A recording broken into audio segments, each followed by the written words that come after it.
आणि आता थेट जाऊयात छत्रपती संभाजीनगरमध्ये ठाकरे गटाचे आमदार संजय शिरसाट बोलतायत। त्या शिवसेनेमध्ये चांगलंच पेटलंय। अंबादास दानवे तुमच्या गटात येणार अशा पद्धतीच्या चर्चा सुरू झाल्या। तर त्यांनीही बोलताना चंद्रकांत खैरे यांच्या उमेदवारीवर नाराजी व्यक्त केली। ते एकांगी आहेत, त्यांच्यासारखे उमेदवार नको असं जणू स्पष्टच ते बोलले आणि नाराजी त्यांनी खतखत व्यक्त केली। कसं बघताय सगळ्याकडे?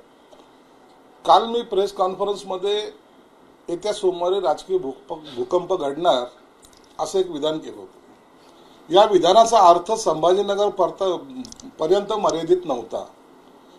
महाराष्ट्रात मध्ये अनेक नेते जे असे आहेत जे त्यांच्या पक्षामध्ये त्यांची जी काही कोंडमारा होतोय किंवा त्यांना जो काही त्रास होतोय ते त्याबद्दल नाराजी व्यक्त करून ते आमच्याकडे येण्याच्या मनस्थितीत आहेत आणि त्याचा फैसला हा सोमवारी होणार आहे। परंतु मी बोलल्यामुळे शिवसेने उभाटा गटामध्ये जी काही नाराजगी व्यक्त व्हायला लागली किंवा भांडणं व्हायला लागली, मला वाटतं त्यांनी माझ्या गोष्टीला सिरियस घेण्यासारखं नाहीये। त्यांच्यात अंतर्गत असलेले वाद आता हे चव्हाट्यावर आलेले आहेत आणि म्हणून कुणाला उमेदवारी द्यावी कुणाला देऊ नये हा उभाटा गटाचा प्रश्न आहे। परंतु माहिती 100% एवढी खरी आहे की चंद्रकांत खैरे हे खासदारकीचे उमेदवार असणार आहेत। तसे संकेतही त्यांना दिले, त्यांनी पूजा अर्चा केलेली आहे, काहीतरी कार्यालयाचा शुभारंभही केलेला आहे। म्हणून त्यांच्यातल्या वादाचा आणि माझ्या भूकंपाचा काही तसा अर्थार्थी संबंध नाही। ज्यांना कुणाला यायचं असेल त्यांनी आमच्याशी संपर्क साधलेला आहे आणि त्याचा काही दिवसात तुम्हाला समोर येणार आहे। म्हणून त्याच्यावर आज भाष्य करणे योग्य नाही। परंतु एवढं निश्चित आहे उभाटा गटामध्ये आतमध्ये धगधग अत्यंत जास्त प्रमाणात वाढलेली आहे आणि आता कोण राहतील याचा ते स्वतः सुद्धा सांगू शकणार नाहीत की आमच्यामध्ये आता कोण शिल्लक राहणार आहे। म्हणून आमदार असतील, काही नेते असतील, काही कार्यकर्ते असतील, यांची आता रोज तुम्ही जर पाहत असाल तर वर्षा निवासस्थानी मुख्यमंत्र्यांच्या निवासस्थानी रोज हे पक्ष प्रवेश होत आहेत आणि ते सगळे उठावा गटामधले मॅक्झिमम आहेत। म्हणून आता शिवसेना ही खऱ्या अर्थानं शिवसेना प्रमुखांच्या विचाराची शिवसेना ही महाराष्ट्रामध्ये एक खंबीरपणे आपल्या पाय राहून उभी राहील एवढं मात्र निश्चित आहे। खैरेंच्या उमेदवारीला थेट विरोध केलेला आहे।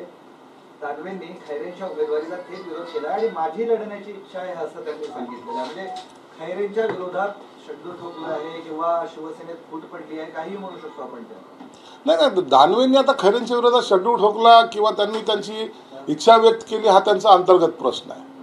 त्यांनी काय करावं काय बोलावं त्या पक्षामध्ये त्यांचे असलेलं वजन, खैरेंचं असलेलं वजन, यांचे वजनाचे मोजमाप हा अंतर्गत प्रश्न असल्यावर मी त्याच्यावर भाष्य करणं योग्य नाही। परंतु एक निश्चित आहे आलबेल नाही एवढं मात्र सर्वांना दिसून आलेलं आहे। फक्त एकच की दानवे खरंच येणार आहेत का तुमच्याकडे, काही सुरू आहेत का हालचाली? आता कोण येणार आहे कोण येणार नाही याचा सर्व निर्णय तुम्हाला येत्या सोमवारी लक्षात येईल।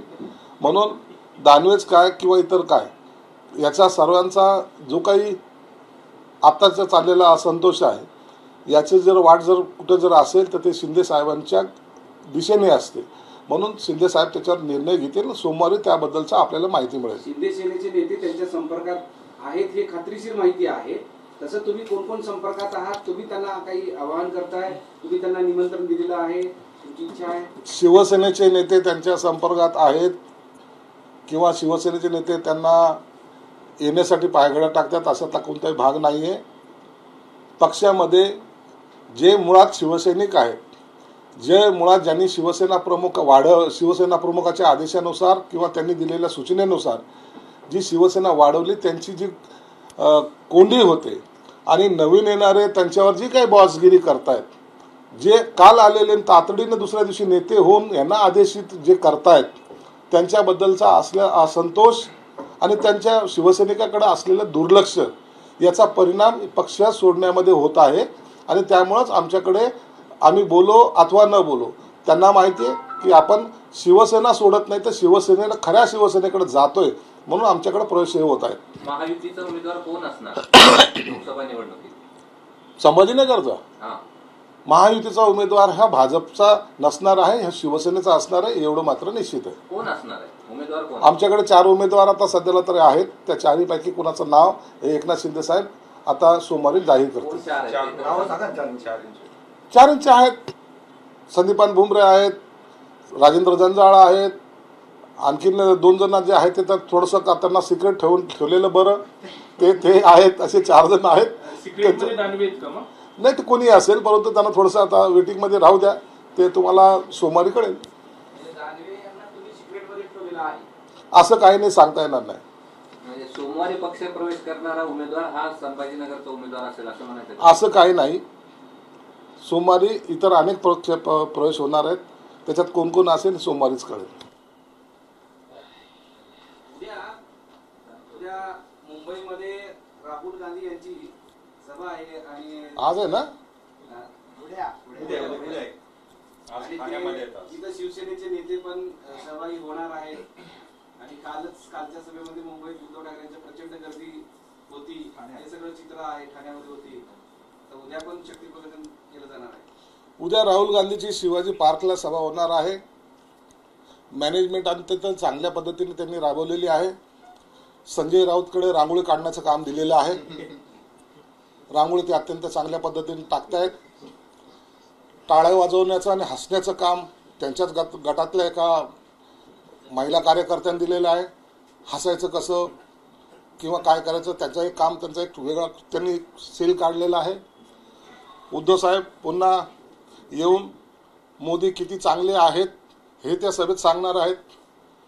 जे पहिले भाषण होतं त्या भाषणाचं रिपिटेशन तिथं कदाचित होईल. आणि शिवसेना प्रमुख वरून जेव्हा पाहत असतील त्या टायमाला या नालायकांना काय करायचं ते मनातल्या मनात दुःख व्यक्त करत असतील. यांना बाजूच्या समुद्रात का डुबवलं नाही हे त्यांना पश्चाताप होत असेल, एवढं मात्र निश्चित आहे. शिवसैनिकांना विनंती आहे, ही शिवसेना आहे जी शिवसेना प्रमुखांच्या सभा त्या शिवाजी पार्कवर दणदणीत व्हायच्या. माझ्यासारखे शिवसैनिक त्या शिवाजी पार्कच्या मैदानामध्ये बसून शिवसेना प्रमुखाचे शब्द या कानामध्ये रुजवत होते, हृदयात साठवत होते आणि गावाकडे जाताना जय भवानी जय शिवाजी करायचे. आता जय राहुल गांधी जय सोनिया गांधी असं म्हणायची वेळ त्या शिवसैनिकावर आलेली. हे दुर्दैवी चित्र ज्यांच्यामुळे दिसतंय त्यांना माफ करू नका, हा शिवसैनिकाला माझं आव्हान आहे. भाजपने गेल्या वर्षभरापासून संभाजीनगर लोकसभेची तयारी केली होती. अमित शहा आले, त्यांनी सांगितलं की मोदींना आपल्याला इथून कमळ पाठवायचं आहे. असं असताना आता शिंदे सेनेचा उमेदवार जाहीर होतो असं तुम्ही म्हणताय, तर भाजप महायुती म्हणून लोकसभेला किती मदत करेल संभाजीनगरसाठी? नाही, मदत हे करावीच लागेल. ज्या ठिकाणी भाजपचा उमेदवार असेल त्या ठिकाणी शिवसेना मदत करेल, ज्या ठिकाणी शिवसेनेचा उमेदवार असेल तिथं भाजप मदत करेल. अखेरला टार्गेट आम्हाला मोदी साहेबांना पंतप्रधान बनवायचं आहे. देशामध्ये शिवसेना भाजपची सत्ता आणायची आहे आणि म्हणून एकमेकाला मदत करणं हे आमचं नैतिक कर्तव्यच आहे.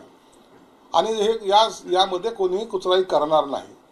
आज इथं भाजपचा उमेदवार आहे म्हणून शिवसेना जाणार नाही असं कधी होणार नाही, किंवा शिवसेनेचा आहे म्हणून भाजप मदत करणार नाही असं कधी होणार नाही. हे सगळ्या दोघांनी मिळून एका ताकदीनं आपल्याला उमेदवार निवडून आणायचं आहे. हे आम्हाला सर्वांना आदेशित केलेलं आहे आणि सर्व कार्यकर्ते त्या पद्धतीने जोमाने कामाला सुद्धा लागलेले आहेत. अंबादास दानवे म्हणाले शिंदे सेना ही 2-5 महिन्याचीच राहिलेली आहे. अंबादास दानवे म्हणाले की शिंदे सेना ही फक्त 2-5 महिन्यापुरतीच राहिलेली आहे. विरोधी पक्ष नेता एवढं तर बोलू द्या ना, एवढं बोलायचा अधिकार तर त्यांना राहू द्या. त्यांना तेवढं बोलायचा अधिकार राहू द्या. आता विरोधी पक्षाने काही बोललंच नाही तर तो विरोधी पक्ष नेता त्याला मानत नाही, म्हणून विरोधात बोलणं यालाच विरोधी पक्ष नेता म्हणतात. जितक्या वेळ तो आहे पक्षात तोपर्यंत त्यांनी विरोधात बोललं पाहिजे असं एकंदरीत संकेत असतात आणि त्या पद्धतीने ते बोलला तर त्यात काही गैर नाही आहे. परंतु एवढं त्यांना माहिती आहे की आता उभाटा गटाचं काही खरं नाही हे त्यांना दिसून आलेलं आहे. रोजच्या त्यांच्या जाण्या येण्यामध्ये त्यांना ते सर्व लक्षात सुद्धा येतं.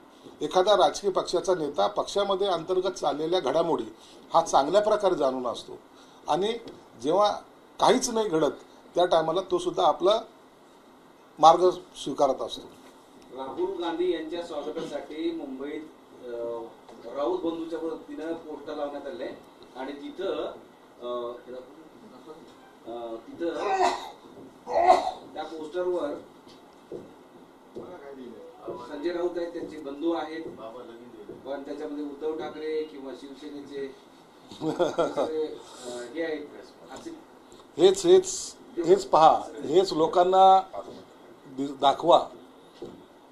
शिवसेना प्रमुख आमचं दैवत म्हणणारा हा संजय राऊत, कडवट शिवसैनिक म्हणणारा हा संजय राऊत,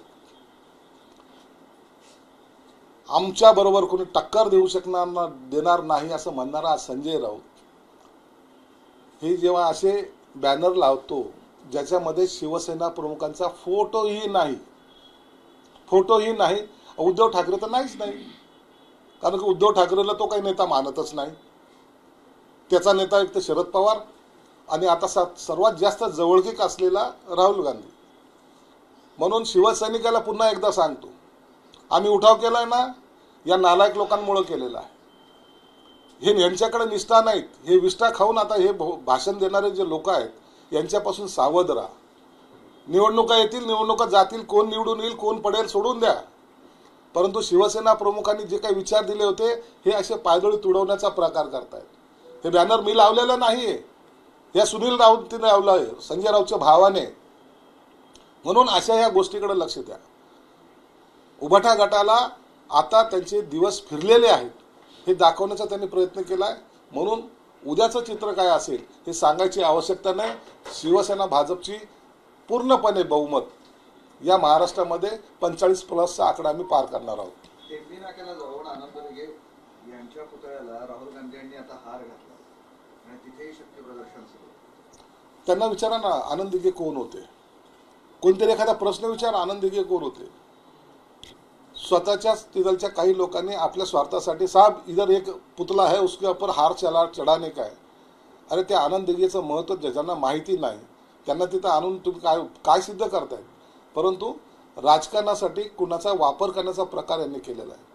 परंतु एक निश्चित झालं की आनंद दिघे साहेबांसमोर त्यांना नतमस्तक व्हावं लागलं. हा आमचा विजय आहे. पण तुम्ही ठाकरे साहेबांचा वापर करता, त्यांनी जर राहुल गांधींनी आनंद दिघेचा वापर केला तर काय? आम्हाला त्याचा अभिमान आहे, आमच्या आनंद दिघे साहेबांसमोर राहुल गांधी झुकले याचा आम्हाला अभिमान आहे.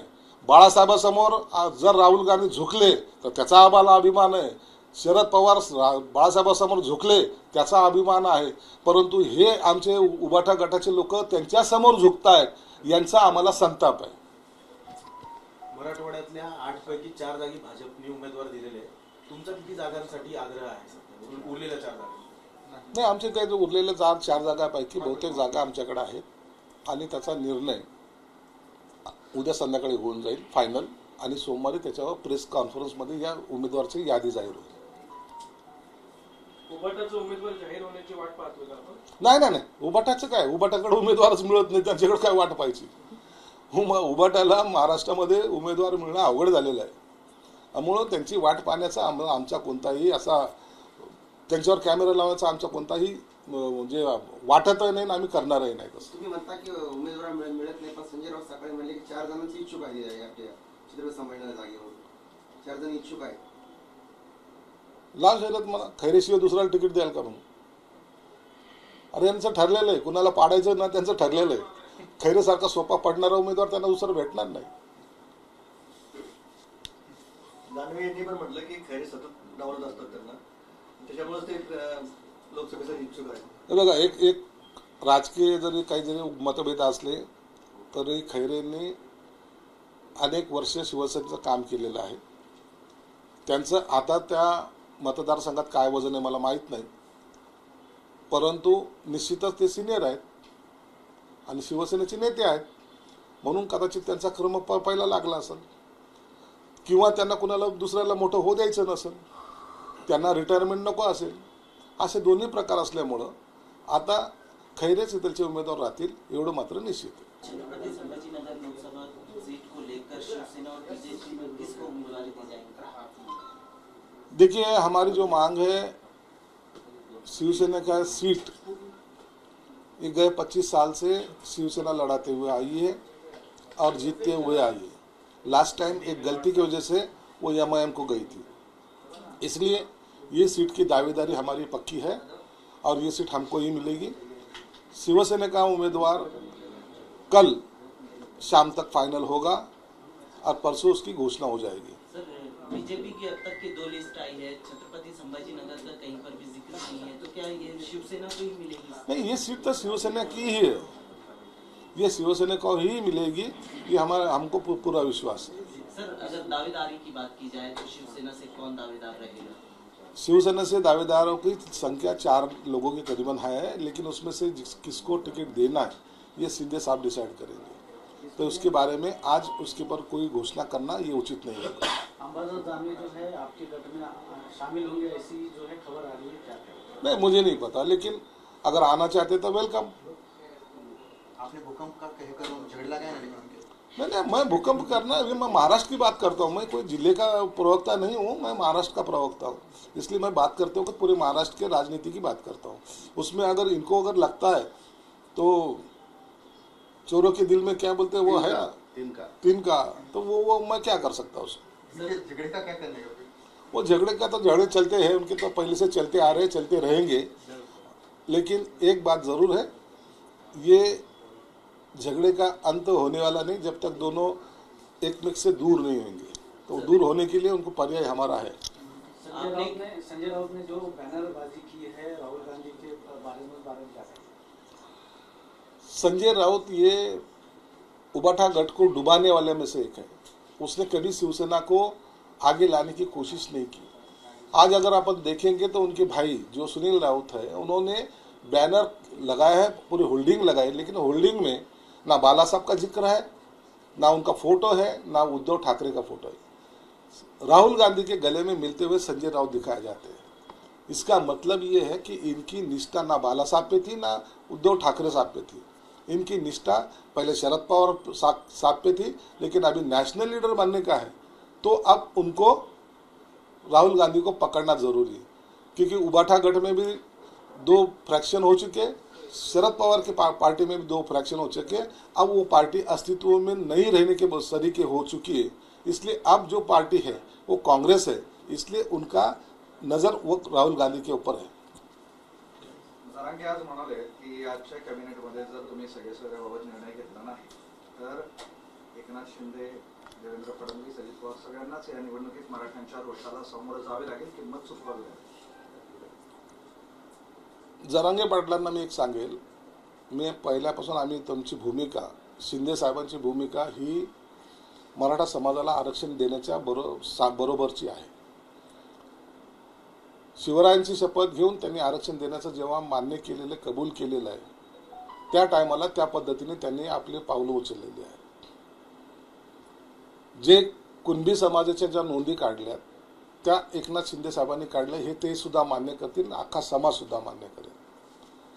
3.5 लाख कर्मचारी लावून या नोंदी काढणे आणि मराठा समाजाचं जे त्याला सर्वे केला, जवळपास 10 दिवसामध्ये एवढा मोठा सर्वे करणारा एकमेव एकनाथ शिंदे आहे। आता तुम्हाला ते कुणबीचे सर्टिफिकेट मिळत आहेत, तुम्हाला शिक्षणामधल्या सगळ्या सवलती त्यांनी दिलेल्या आहेत। त्यांनी उलट आणखीन हेही सांगितले की 10% आरक्षण हे मी देतोय, ओबीसी समाजाच्या आरक्षणाला धक्का न लावता। म्हणून एक विश्वास ठेवा, शिंदे साहेब जे बोलतात ते करतात। काही लोक गैरसमज पसरवण्याचा जरूर प्रयत्न करतात की आरक्षण टिकेल कसं, मग ह्या साली असं झालं होतं, त्या साली तसं झालं होतं, परंतु कोर्टाने ज्या काही नोंदी त्या टायमाला केल्यात, सूचना केल्यात की मराठा समाज हा मागास कसा, त्या संदर्भामधला पूर्ण ग्राउंड शिंदे साहेबांनी तयार केलेला आहे। म्हणून आज शिंदे साहेब तुमच्यासाठी पॉझिटिव्ह आहेत, त्यांनी कधीही त्याच्यापासून माघार घेतलेली नाही आणि निश्चितच उद्याचा दिवस हा शिंदे साहेब तुम्हाला आरक्षण दिल्याशिवाय राहणार नाहीत आणि नवे त्यांनी दिलेलं आहे ते टिकवण्याचा 100% प्रयत्न ते करतील असा विश्वास आम्हाला आहे।